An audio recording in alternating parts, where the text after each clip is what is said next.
American Football Stories is brought to you by Coach Paint. Coach Paint is a great tool that allows us to add graphics to player highlight clips similar to the graphics you see on TV. Coach Paint offers the ability to clearly tellustrate video while increasing retention of information in a shorter amount of time. Up your game with Coach Paint today.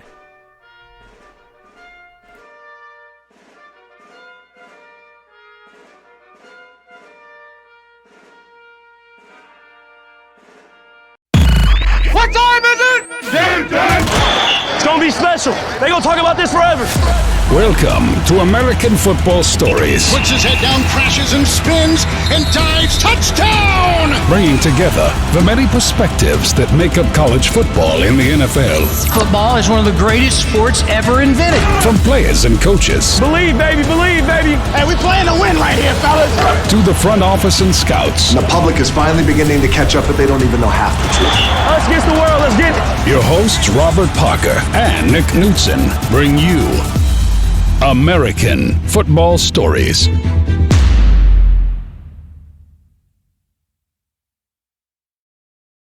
From our sponsor, Coach Paint. Welcome to the American Football Stories podcast brought to you by Coach Paint. Today is May 2nd, 2021. I'm your host, Nick Knudsen, with my co-host, Robert Parker. And we're joined today by Jeremy Kohlman of the Extra Point Podcast to break down and analyze each and every pick in the NFC North and give each team a grade. We're going to start in Chicago. In my mind, the biggest move of the draft, jumping up from 20 to 11 for Justin Fields. They traded, Chicago traded the 20th pick in the first round, pick 164 in this draft. And then next year's first round pick to the Giants, along with a fourth round pick next year. Good trade. I feel like if you're Chicago and you were going into this season with the idea that Andy Dalton was QB1, and I don't know if they're just trolling their fan base or what with all that stuff, but even after they drafted Justin Fields here out of Ohio State at 11, Ryan Pace is sitting there going like, oh, Andy Dalton's still our QB1. Like, are we just trying not to hurt the guy's feelings or what? Like, I don't understand. Like, Justin Fields better be your QB1. You went up and got him. You're on the line here at Nagy and Pace. You guys got to get going. But it's like I said, Rob and I, like when we broke this down at the end of the first round on Thursday, even if it's not this administration, I think you see at least there'll be some foundational piece for the next coach coming in with Justin Fields. I love the pick in Chicago. I love that Nagy's going to get a shot to work with this guy. Never loved the Trubisky pick. Always thought that was a reach. And Fields coming in is going to give that real primetime quarterback with a solid resume coming into Matt Nagy here. And let's see how Nagy does with it. So Fields to Chicago with that first pick. Tevin Jenkins falls into the second round. I believe Chicago I think they might have traded up for that at 39 to grab Tevin Jenkins. So a lot of people had them projected at 20. Taking Jenkins actually, so he fell. Larry Borum from Missouri, a tackle, going in the 5th round, and then 3 picks in the 6th round. Khalil Herbert, Daz Newsome out of North Carolina, Thomas Graham, the corner out of Oregon, and capped it off with Kyrus Tonga, the interior defensive tackle from BYU. Big fella up the middle. Loved his game. I was bummed that he fell to the 7th round because I think he's actually absolutely a great pick. I like what they did in the second half of the draft with Herbert, Newsome, Graham, and Tonga. I mean, for the 6th rounds, it's like we've been saying this throughout all these draft analysis podcasts. Take the guys with high-end potential. Herbert's one of those guys. Robert, our guy Matt Waldman, likes Herbert's game a lot. Like, he's one of those guys. He played well at Kansas, played well at Va-Tech, probably will play well in the NFL. Newsome played good player at North Carolina, solid player in Graham at Oregon. Tonga, great at BYU this past year. Jenkins is potential first rounder that fell. And of course, Fields is that franchise changer. And in my mind, guys, with Aaron Rodgers, potentially, I think he's going to be out of Green Bay, if not this year, next year for sure. I think the Bears just reset the NFC North for the next half decade or so. I have a ton of confidence in Justin Fields, and I think the Bears will be the premier franchise in the NFC North for at least the next 5 years or so here. Great draft by Chicago overall. Because the guys are more risky in the second half and you're missing so much bulk in the middle. You had two 2 first-round picks, a first-round pick, a second-round pick, and then you didn't have another pick till the 5th round. I can't go higher than a B on the draft because of that, but I love the top 2 picks, so I'm going to go with that B, though. I'm going to give them a B. Well, so, I mean, Chicago made the splash. Everyone was saying you need to make a splash. Nagy and that front office, they're going to have to make a splash if they want to potentially stick around after this year. They did that by going up and getting Justin Fields, and they really didn't end up giving up a fortune to do so. They gave up a first-round pick next year and swapped 4th and 5th round picks. I mean, that's not a whole lot to move up for a guy who you think you can be a franchise quarterback. So, I mean, kudos for Chicago to be patient and then jump on it when they could. I mean, great job by Chicago trading up to 11 to get Justin Fields. And then to, trade up again and get Tevin Jenkins, a guy most people saw going in round 1. He is going to instantly upgrade their run game. I see him starting at right tackle instantly, if not, sooner rather than later. Then you said, they had a long wait into day 3 before they could take Larry Borum. But, I mean, Larry Borum is going to be a very good pro, if you ask me. He kind of went under the radar. He's not going to stick at tackle. He's going to be a really good guard, though. He reminds me a ton of former Steeler Ramon Foster, just as SEC lineman who incredibly solid, goes under the radar, but, very good player. The only thing, the one knock on him is he doesn't have the longest arms, but that's why he's going to go to guard. I feel like he's going to be a really good offensive guard. Khalil Herbert's a nice running back to add to that. Stable running backs, not a lot of pressure to come in and perform right away. They've got David Montgomery, Tariq Cohen. Really like Daz Newsome. Was a big fan of Daz Newsome. He's got some nice change of direction skills, strong catcher. Not the fastest guy, but he still finds a way to get open. He's one of those sneaky speed type of guys where it's just like, uh-oh, he's gone. Thomas Graham, really nice pick out of Oregon. Not the tallest, not the fastest, but he just competes. And he can turn and run. He just competes. You got to love that out of a guy like him. And then Kairos Tonga out of BYU. Phenomenal player. If he wants to elevate his game, he just has to get better usage with his hands. If he can do that, he's going to be a real fun treat for Chicago fans because he's, he can be that Dalvin Tomlinson like nose tackle. He is a freak strength wise. So he just gets a little coaching, refines his technique. This could be a really solid class. Kind of like you said, don't know how high I can go with this just because of the trades and all that. But honestly, I'm going to give him a B+. That I really feel like Chicago did a nice job here going out and addressing needs and still getting good players. And then to potentially trade for your franchise quarterback with giving up as little as they did. That's why this is a B+ for me. They just the front office did an incredibly nice job putting together, this group of 7 guys. Rob, outside of Jim McMahon, who's the best Bears quarterback in the last 50 years? Wow. There's not really an answer to the question. So I was just throwing that out there to reiterate how much the Justin Fields pick was incredible, how incredible that pick was. Yep. And I'm right there with you. And then just like you said, Jeremy, they moved up to get Justin Fields, but they didn't give up a lot to give him.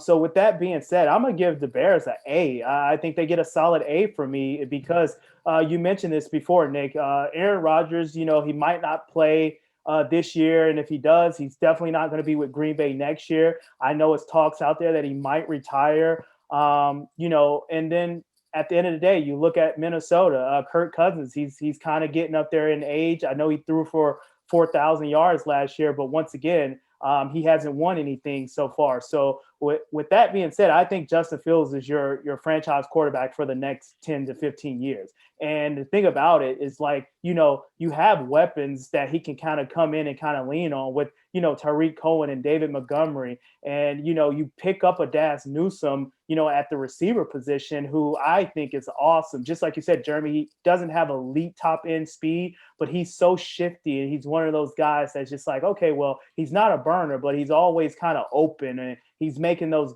contested catches. So I really love that pick. And then Khalil Herbert, I think he can be a great running back behind David Montgomery. I think they hit a home run with David Montgomery at the running back position of Chicago Bears. And it really seems like they're investing in the offense side of the ball. So we always know Chicago Bears for being the monsters of the midway and affecting everything on the defense side of the ball. But it really seems like they're putting their, investments on the offense side of the ball moving forward. So I really love this draft class that Chicago Bears pulled out. And I haven't even gotten to Tevin Jenkins. I think he is one of the best offensive linemen in this class. He's a mauler. You can put him anywhere on the offensive line. He's going to give you that, what you're looking for, whether it's guard, whether it's tackle. I think, just like I said, he's one of the best in my opinion. So I really like the Chicago Bears draft, and I'm going to give it an 8. Bright future for Chicago. Bright future for Chicago there with the Fields trade. Let's move on to Detroit. New coach Dan Campbell coming in, new administration overall. They passed on Fields. Let me tell you how much Jared Goff was thought of. In the Matt Stafford trade, there was two first-round picks from LA sent to Detroit and Jared Goff. That's how high of opinion that the Rams had of Jared Goff for Stafford there. So I know Goff has proven to be at times an okay quarterback in this league, but does he have that ceiling that Fields has? And not only that, but you see Fields go to your division rival in Chicago. I love the Penei Sewell pick in general, like on any roster. So I'm not cracking on Penei Sewell here. I'm cracking on the missed opportunity.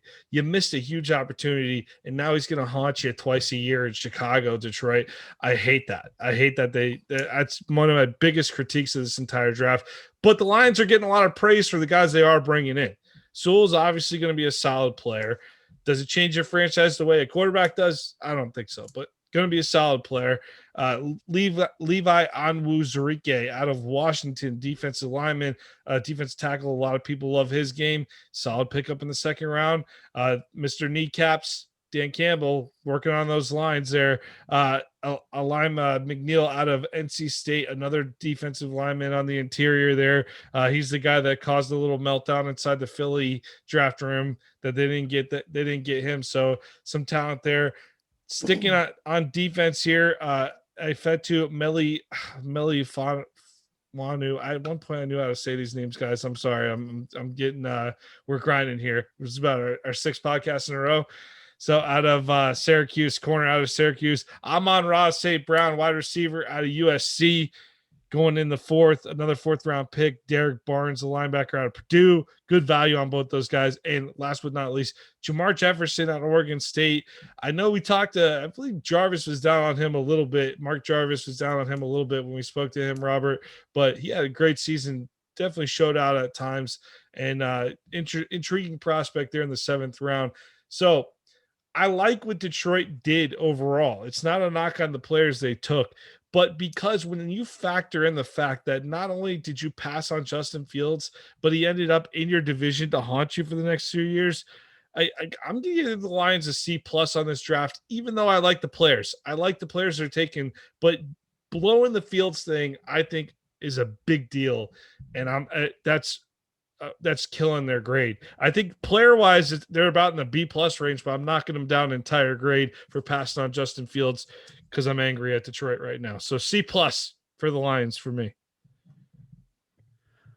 I'm not going to be that negative. I really like what they did. Honestly, for Penei Sewell to fall into their lap, generational left tackle, I think that's a pretty easy pick over a quarterback that, honestly, I think plenty of people had question marks about.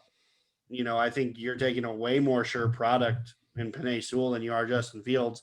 Quarterbacks fail in this league day in, day out. Doesn't matter where they are picked. So I think Sewell is definitely the right choice there. And not to knock on Fields here, but I think there's some developmental things he still needs to work on. I don't think he's going to come in and set the world on fire on day one. I do think he can be a very good quarterback in this league, but that remains to be seen. Sewell's going to come in day one, start, and probably never look back. He's that type of prospect. He's that type of player. Really like the 2 defensive tackles here. They got some very athletic guys to get after the passer, and Levi Onwuzurike and Alim McNeil.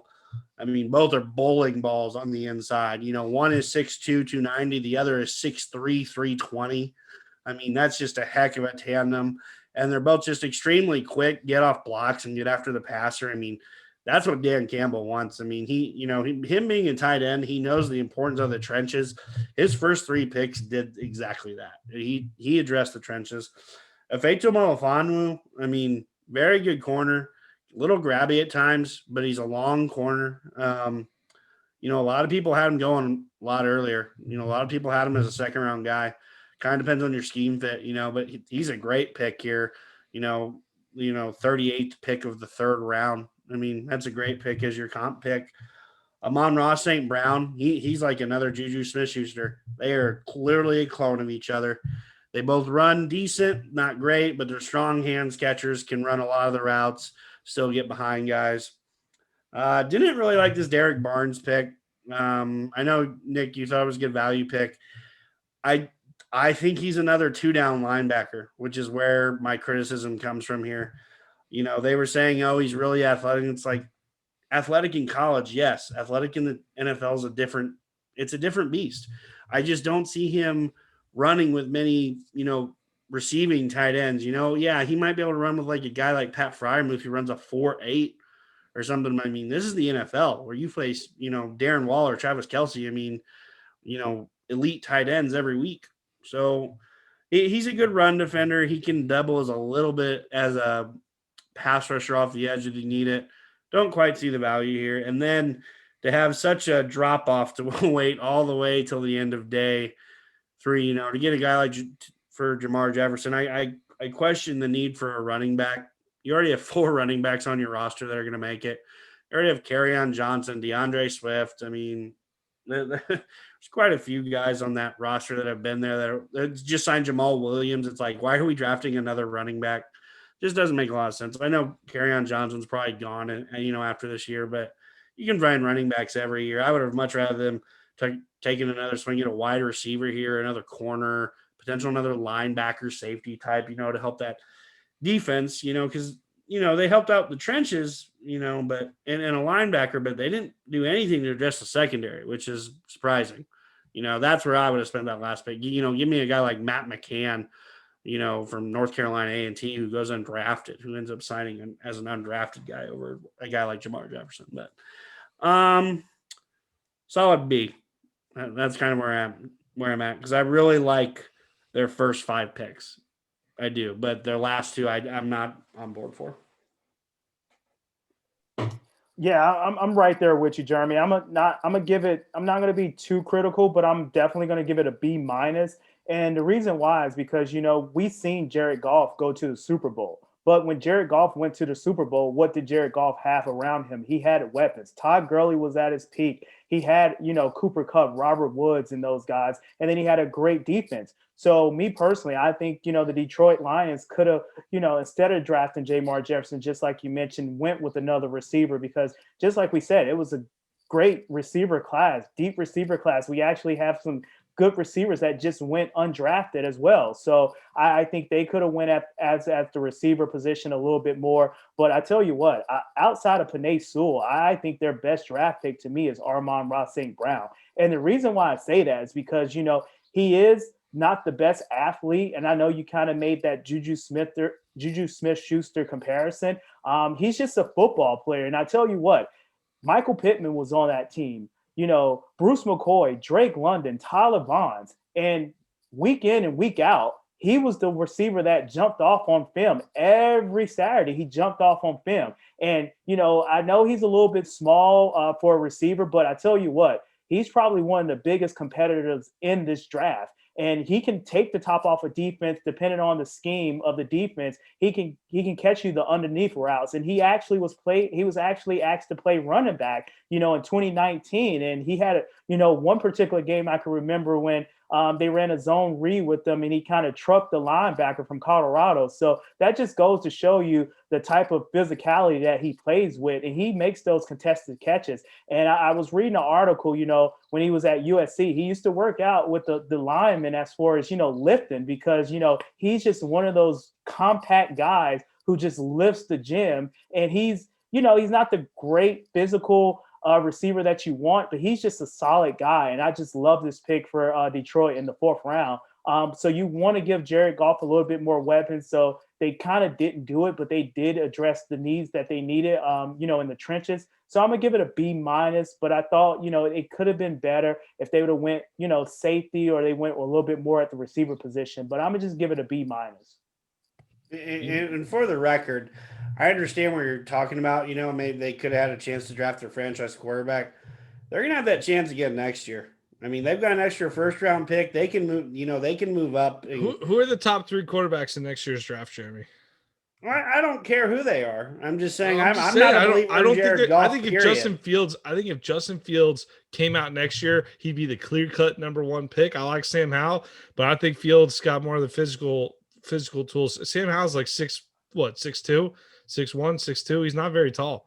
So I think Sam Howell's going to get picked apart. As much as we love him at the college level, he's going to get picked apart for the pro game. So I think I don't know if you have a quarterback like Justin Fields coming out next year. So this I just don't think you have that opportunity. I don't think you have that opportunity. This podcast is about this year, and I've done 0 homework on next year. That's an unfair question. I'm saying though. I'm saying it's not a deep quarterback class next year. It's not coming out. So but I mean, juniors establish themselves every year. Yeah. You're clearly rolling with Goff. I mean, to your point, Jeremy, you're clearly rolling with Goff, and Goff is he? Hey, look, I've been a Jacksonville Jaguar fan for many years. Goff is suitable to play, like much more than a lot of other quarterbacks that are rolling out around this league. So Goff's not a bad player at all. And you do have the extra 1st-round picks over the next couple of years. So the odds of something hitting are pretty high. So, I mean, like if Matt Stafford goes down and the Rams tank in a couple of years, who knows? So we'll see how that turns out. But I think seeing Justin Fields play them twice a year, that's the extra, I don't know. We'll see how it turns out.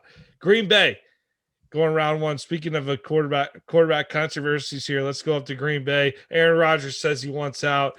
Okay. Green Bay saying, no, we're not wanting to trade him. And I feel like whenever you hear that, that's just the first sign of setting the market. So I think Rodgers is going to make up his mind on what he wants to do.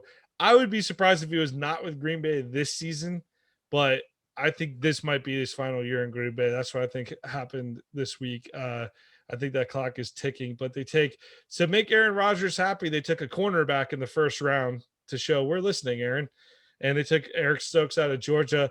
Solid pick, but you kind of have some corners already playing ball. With King was a nice pick last year. I know he had the brutal NFC title game, but Jair Alexander playing good ball. So you're adding depth to that secondary for sure with Stokes. Solid prospect out of Georgia, because a couple picks before his teammate Tyson Campbell. Josh Myers, a center from Ohio State, replacing the center they lost. I believe he went to the Chargers or the Rams. He went out west. Chargers. Amari Rodgers out of Clemson. Love this pick out of third round here. Just slot receiver. I mean, if this isn't like a Randall Cobb type with Aaron Rodgers, I don't know what is. So Rodgers could at least be happy with that. Royce Newman, a tackle out of Ole Miss, goes to round 4. To Darryl Slayton out of Florida in round 5 at defensive tackle. Cornerback Shamar Jean-Charles at App State in round 5 as well. Another tackle out of Wisconsin, Cole Van Lanen in round 6. Isaiah McDuffie, linebacker, big guy, can rush the passer too, out of Boston College. And Colin Hill. Hey, I know they got some running backs in Green Bay, but this guy can do some stuff out of the backfield. They was catching the ball. I mean, between Colin Hill and I realized outside, those are the only 2 weapons they took on the offensive side, but they took 3 offensive linemen. And this is a team that was in the NFC Championship game. And assuming he got Aaron Rodgers coming back, I think this draft makes a whole lot of sense across the board here. But a lot of it depends on if Aaron Rodgers is coming back or not. So I think Aaron Rodgers is coming back, and if he's coming back, I'm going to give this draft class a solid B+, because I like some of the moves they made across the board. Particularly the highlights I really like are Rodgers and Hill, grabbing Hill in the 7th round. But even the defensive picks made sense, and three offensive linemen going forward. It's always good to have depth at those positions. So I'm going to give this a solid B+. Yeah, I mean, I'm probably in the same school. I really liked Derek Stokes. He ran a 4.25. I mean, I, just to get back on this Aaron Rodgers thing really quickly, I want to address it really quickly. He's playing for the Giants next year. I don't know what he is complaining so much about. He was a half a quarter away from being in the Super Bowl last year. He wants money. We'll pay him. But They don't have act, it. That's what he's saying. Right. But don't act like the draft class is going to make or break me, Yeah. Because in reality, what they did was they went out and drafted a cornerback because the cornerback they re-signed, Kevin King, for on a 1-year deal, got burned for the winning touchdown. So they went and signed a corner that won't get burned deep for that touchdown. And then Josh Myers, decent pick at center.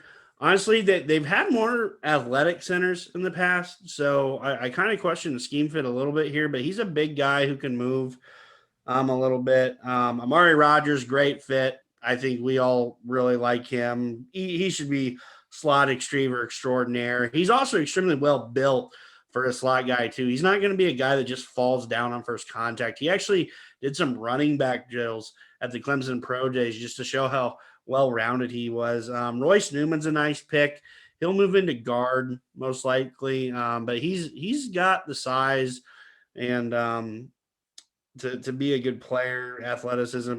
Tadarius Slayton's one of my favorite guys in this whole class. I feel like he's been really overlooked. If he can get in the right coaching, lose a little weight, man, he's going to be a terror on the inside. Shamarl Jean-Charles, really nice late-round cornerback flyer, another guy who can run and cover.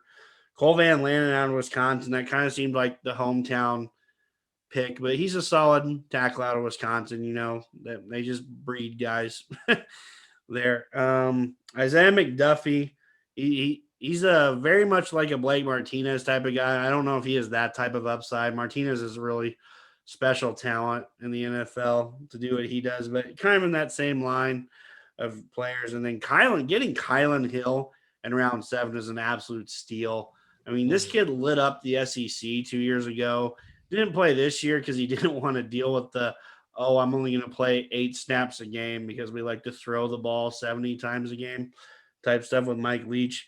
But Kylan Hill, I mean, he's got great contact balance, good speed, can catch. Really underrated pick here that late. Just that could be a steal of this draft. So what's your grade? Oh, yeah, that's right. I'll go with a solid B. B. Rob. Yeah, I'm not going to be as generous as you guys. I really Rob's didn't a Vikings fan. I really didn't like this Green Bay draft. I'm gonna give it a C+. Eric Stokes, I understand the need for the secondary help. However, I think it was a little too high for Eric Stokes, in my opinion. I think he could have, went with another player to fit that scheme. But once again, you can't teach speed, and he ran a 4.2 at his pro day. So if that's something that Green Bay wants, and being in that NFC North, you kind of have to compete with the Adam Thielens and the Justin Jeffersons of the world. So you kind of want to have those corners to be able to run with those guys. So I understand that. But I just think they could have got a better player at that particular position. And then if you just go down, Amari Rodgers is probably their best pick, in my opinion. I just love what the guy does in the slot. I love what he can do in the punt return game, the kickoff return game. So you're getting a dual value there because you can kind of put him in day one, not only in the slot, but say, hey, go back there and catch some punts and go back to a kickoff return for me. So I love that as a value pick in the 3rd round. And then Tadarius Slayton, I like that pick. Maybe he can kind of give him that B.J. Raji type of defensive tackle back in the day when they had B.J. But other than that, the Kylan Hill pick, I loved it in the 7th round. But at the end of the day, you have A.J. Dillon and Aaron Jones on your roster. So where is Kylan Hill going to fit in, with that scheme? Maybe Aaron Jones did get nicked up a little bit towards last year. They just paid him, though, right? And they gave him money, and they let Jamal Williams go to Detroit Lions. So I just didn't understand, the Kylan Hill pick for Green Bay, but I love the value of it in the 7th round. So with that being said, and we don't know what Aaron Rodgers is thinking. Only person knows is him. He's hosting Jeopardy. He's getting engaged. So he's living his best life. He's just coming off of an MVP. But just like you said, he was a quarter away from, going to the Super Bowl. So it's not like Green Bay have to tear it down and rebuild it over. They're still right there. And the reason why they're right there is because of Aaron Rodgers. And the Green Bay Packers personnel in the front office need to know that. Like, the only reason why they're even competing is because of Aaron Rodgers. So you take Aaron Rodgers off the Green Bay Packers team, they're not making the playoffs. So, you have to kind of, I know the talk of the town out there surrounding Aaron Rodgers, that he's a big ego guy. He doesn't work well in the locker room. He's a diva and everything like that. But I tell you what, it's a couple players out there that deserve to be a diva, and Aaron Rodgers is one of those. So with that being said, you give him the weapons that he wants, and I think Amari Rodgers is one of those weapons that he can use to his benefit. And I love the fact that they address the offensive line as well, not only for Aaron Rodgers, but for Jordan Love moving forward. So I like that, but for the most part, I really wasn't too enthusiastic about their draft. So I'm going to give them a C+. Fair enough. Let's move on to Minneapolis here with the Vikings. They trade back with the Jets in round 1, take tackle Christian Darrisaw out of Virginia Tech. Good value there at pick 23. They don't draft again until round 3, but they had, what did they have? 4? They had 7 picks between rounds 3 and 4, which is unbelievable. And so they have 4 third-round picks and 3 fourth-round picks. So in the third round, they take quarterback Kellen Mond out of Texas A&M, linebacker Chaz Surratt, North Carolina, Wyatt Davis out of Ohio State, the guard, and Patrick Jones, the edge out of the second edge out of Pittsburgh. I love 3 of those 4 picks, and the one I'm not a huge fan of. Kellen Mond, okay, you need a backup for Kirk Cousins. That's fine. You like him to develop. I'm not crazy about the fit in Minnesota with Kellen Mond, but this is a system where they don't ask. They're not. I know Kirk Cousins a lot. It seems like a lot's on his shoulders, but the way Mike Zimmer plays, they want to play more defense, and they're not asking their quarterback to score 50 points a game. So for Mond, it's a good fit, but I still think the Vikings reached on him a little bit at that spot. I like the Chaz Surratt pick. In Wyatt Davis, I thought they got great value at guard on him, and Patrick Jones in that third-round pick is fantastic as well. They open up the 4th round with Kenye Ngawu out of Iowa State, running back, Cameron Bynum at corner from Cal in the 4th, and the edge, Janarius Robinson from Florida State, who needs to put on some weight, but is a phenomenal athlete coming off the edge.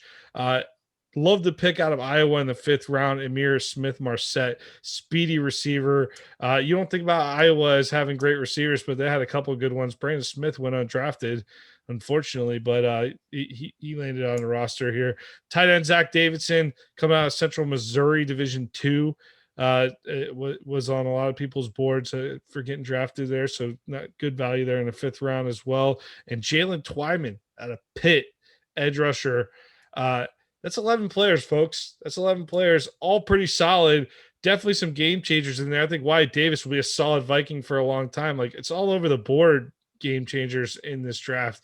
And I don't love the Mond pick, so it's going to keep me from the A range with them, but I'm giving them a B+.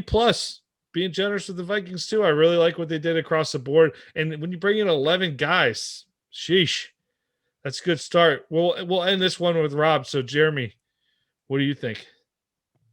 Yeah, I'm of a similar opinion, Nick. I mean, for them to be able to trade down and then still have Christian Darrisaw there, I mean, that could be a steal of the draft. I mean, he's a future left tackle for a decade. He can be that type of player. So, I mean, that was great value to be able to trade down from 14 to 23 and still be able to pick up a franchise left tackle.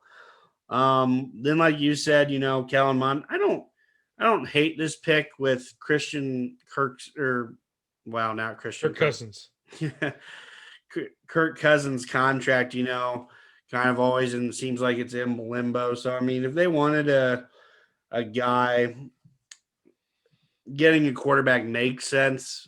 I'm not super high on Kellen Mond himself. I think he could be a decent quarterback. Reminds me a lot of like a David Garrard type of guy that you like can win with, but probably won't. Chaz Surratt, he's a 2-down linebacker to me.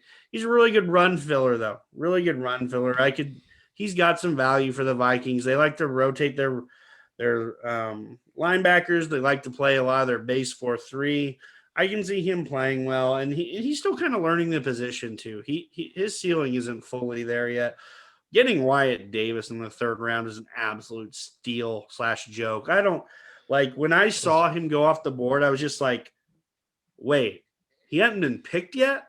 You know, it was like that's what I was thinking. I mean, incredibly solid player for Ohio State. I mean, a guy who could even play some center, you know, if they wanted him to, but just very well thought of guy, very talented guy. To get him in the 3rd round, talking about one of the best values of the draft. Patrick Jones, I like Patrick Jones. Didn't really know where he was going to go because I had like a 1st round grade on him before the season began, and then he just didn't really fulfill those expectations. So I had him as more like a day 3 guy, but I mean, for him to go in the end of day 2 and round 3, I mean, he's an accomplished pass rusher. He's got moves down already. He can help the Vikings on a situational basis early and could develop into a starter. Kenny Nwangu, you know, nice value pick. He tested extremely well at Iowa State. They could use some running back depth, I guess, but I mean, they have Alexander Madison. They have Boone, I think, is another backup there. I'm not sure of his first name. Did Boone sign somewhere? Did he go to Denver?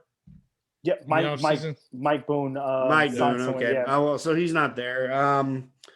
So, I mean, you know, he kind of fits that speed back need. Then I didn't realize that Mike Boone had moved on. So I kind of understand that pick. They like to have multiple running backs there, especially with Dalvin Cook's injury history. Makes sense just to have another talented runner there just in case. Cameron Bynum, they list him at corner. He's going to be a safety. I think he's going to be a really solid free safety. Makes plays on the ball. His speed is the question mark, which is why I think he ends up moving to safety, where that's a little more hidden. But really nice football player, though. Really nice football player. Janarius Robinson, man, I mean, the ceiling can be through the roof. It's whether he pulls himself up or not and finally gets there. He needs to add some muscle, some length, but big thing for him is he just needs to be more consistent. The effort needs to be in there day in, day out. Now that you're professional, you know, they'll know very quickly. Good developmental project, though. Yeah, project. But now's the time to be a pro. So they're going to know very quickly whether he's going to be there long term or not, in my opinion. Amir Smith-Marset, man, talk about a great guy in round 5. Just he didn't test like a 4.3 guy, but he is incredibly smooth and fast. It's underrated, like how good of just an overall athlete he is. He's much more shifty than given credit for. Like you said, Nick, just kind of a steal here out of Iowa. Just very solid receiver who's honestly his best days are in front of him because he hasn't had a quarterback to really get him the ball at Iowa. They like to run the ball and do play action passing. So you give him a quarterback that can actually get him a catchable ball most of the time. I could see that going off really well. Zach Davidson, man, do I love this kid. Went from a punter to receiver to tight end at Central Missouri. Just kind of shows you how overall athletic this kid is. I mean, and then he ends up setting a school record for receiving touchdowns with 15 in a year. I mean, that's incredible. And he doesn't look lost out there either. He looks like he belongs on an NFL field with his type of speed and athleticism. And then honestly, getting Jalen Twyman in the 6th round could be a complete and total steal.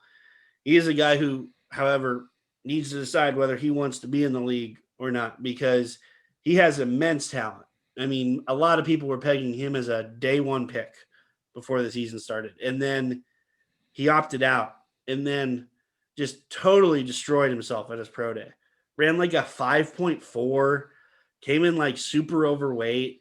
It was just like, dude, what have you been doing? Like you were just, I mean, he cost himself millions of dollars. So, I mean, if they can get him to wake up, this could end up being like a pretty special draft class, if you ask me. Pretty special. I'm going to go with a B+, just because there's so much potential for it to be such a great class. And really, the floor on some of these guys is like pretty high too. Like Chaz Surratt, great 2-down run linebacker. Okay, if that's all he ever is, that's great. He's still a pretty good football player at the end of the day. Patrick Jones, just situational edge rusher. Man, I'd be okay with that, if I found one of those guys, in the third or fourth round. So really B+. Only pick I didn't like is maybe Kellen Mond, just because I feel like if Minnesota doesn't play well, they're going to be in a pretty high position to draft a quarterback. But, I mean, that's really nitpicking. Take us home, Rob. Well, before I start, I'm going to just say, Skol, Skol, Skol. I tell you what, I love this draft. And the reason why I say that is because, getting Christian Darrisaw, in the late first round with the trade that they pulled off with the Jets, I thought that was an amazing value pick. So pretty much you get your left tackle that can be your left tackle moving forward for years to come. And then you get Wyatt Davis in the third round. Like, oh my God, it was a lot of people in the draft community talk about Wyatt Davis actually being a potential first round pick. So you're getting a first round talent in the third round to compare him with Christian Darrisaw moving forward. That's an amazing combination right there on the offensive line, which that was one of the needs that you addressed. And then just going over to the defense side of the ball, Everson Griffin got kind of old, so we got rid of Everson Griffin. Daniil Hunter was banged up last year. He didn't play. And he wants to get a big contract. So we don't know what, his status is moving forward. And we bring in, a defensive end like Janaris Robinson, who could turn out to be one of the best picks outside of Christian Darrisaw that we pick in this draft. And also you get other Patrick Jones, another defensive end edge rusher. So with Mike Zimmer being a defensive mind coach and knowing that he can kind of, help these guys fulfill multiple roles. Chaz Surratt, we know Eric Kendricks and Anthony Barr is getting a little bit there up in age. So Chaz Surratt can kind of come in and learn from those guys and be those potential replacements moving forward. And then you get a guy like Jalen Twyman, just like Jeremy said, like in the sixth round, like that's just an amazing. And I know he had a bad pro day, but coming into Mike Zimmer defensive scheme, you're going to be pushed to the limit. So I think he's going to be able to get all of the necessary abilities that these guys have and actually, kind of push them to their limits. So I really love the draft that the Minnesota Vikings have. And I didn't even talk about Amir Smith-Marset. I think he can kind of be, one of those receivers that can take the top off the defense and just let, Adam Thielen and Justin Jefferson work, underneath. So I really love this draft for the Minnesota Vikings. And then we picked up more picks for next year as well. So with that being said, I'm going to give it a B+, potential A moving forward, depending on what happens next year in the draft. Yeah, Marset with Thielen and like, I mean, that combo, that whole combo, that receiving core is going to be solid when you factor that new tight end into the mix too, Rob. Yeah, and I tell you what, that's a great pickup because we lost Kyle Rudolph, to the Giants. So we kind of had to replace that moving forward. So the Kellen Mond pick, I'm not, super excited on, but I know the transition that, the NFL is moving to, or you kind of want to have those quarterbacks that can kind of move outside the pocket. And that's one thing that Kellen Mond can do that Kirk Cousins really can't. So moving on for those stationary quarterbacks, I think that's going to be the thing moving forward for all 32 teams in the NFL. So you're going to see more of those quarterbacks that can kind of move the pocket and kind of throw out of the pocket, which I think Kellen Mond is better throwing outside the pocket than just being a drop back pass to quarterback. So really didn't like that pick, in the third round, but I understand it because, it was a run on quarterback. So if that was your guy, you had to kind of get him right now because we talked about next year's draft class at the quarterback position is not that impressive. So let's defend it for a second in this sense.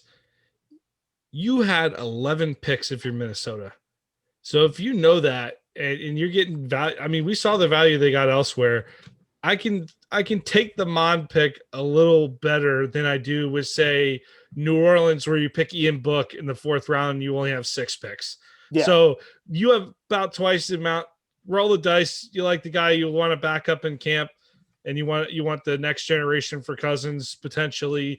Hey, we'll see how he develops. We're not counting on him to be our franchise. It's just a guy we like. See how he develops. It makes sense on that front, but we're all on the same page about Minnesota. Great draft overall by the Vikings. Should have some immediate playmakers on it coming in there to Minnesota next year, this next year here. So that was a look at the NFC North. Thanks for sticking around for the draft and analysis. Be sure to check out all of our other divisions that we're doing here with American Football Stories. We'll send you out with a word from our sponsor, CoachMate. American Football Stories is brought to you by CoachPaint. CoachPaint is a great tool that allows us to add graphics to player highlight clips similar to the graphics you see on TV. CoachPaint offers the ability to clearly telestrate video while increasing retention of information in a shorter amount of time. Up your game with CoachPaint today.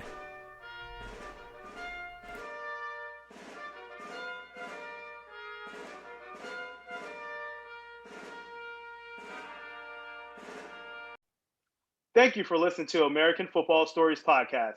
Please subscribe to our YouTube channel, American Football Stories. We are working to grow our network on YouTube and we'd love to have you subscribe. You can find us also on Apple Podcasts, on Twitter at American FB Story, and on our website, AmericanFootballStories.com. I am Robert Parker. My co-host is Nick Knudsen. This has been another episode of American Football Stories.